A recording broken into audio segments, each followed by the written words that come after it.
చేస్తుంది మమ్మీ? సమంత పెళ్లి చేసుకునే టైంలో నాగ చైతన్య గారు కాల్ చేసి ఏ మూడ్ లో ఉందో టెస్ట్ చేద్దాం. మమ్మీ వామ్మో ఇసుక. ఈరోజు ఎట్లయినా అడగాల్సిందే.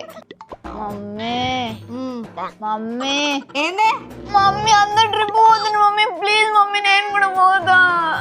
తీరంతా ఖరాబ్ చేస్తున్నా జరగా.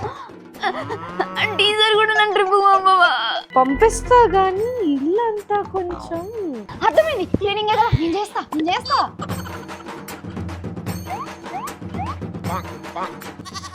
మమ్మీ ఏమైందే మమ్మీ పనంతా అయిపోయింది మమ్మీ. ట్రిప్ పోవచ్చా మమ్మీ? ట్రిప్ ఫస్ట్ పోయి కిటికీ సందులు సాగు చేయపో. చేసేస్తా మమ్మీ. గ్యాప్స్ నాకే క్లీన్ చేయడానికి రాదు, నువ్వెట్లా చేస్తావే? పెట్టవయ్యా, ఈ గ్యాప్ క్లీనర్ తో క్లీన్ చేస్తాం మమ్మీ. నీకు విండోస్ గ్యాప్స్ లో లేకపోతే కార్నర్స్ లో క్లీన్ చేయడం కష్టం అవుతుంది కదా, అందుకని ఈ బ్రష్ తీసుకున్నా. దీనికి చాలా సన్న బ్రిజిల్స్ ఉండడం వల్ల చిన్న గ్యాప్స్ లో మనం ఈజీగా క్లీన్ చేసుకోవచ్చు. అండ్ ఈ హుక్ తో మనం దీన్ని ఎక్కడైనా హ్యాంగ్ చేసుకోవచ్చు. మమ్మీ మరి ట్రిప్ మీ డాడీ నడు. మీకు కూడా ఈ ప్రోడక్ట్ కావాలంటే స్టిక్కర్ మీద క్లిక్ చేయండి.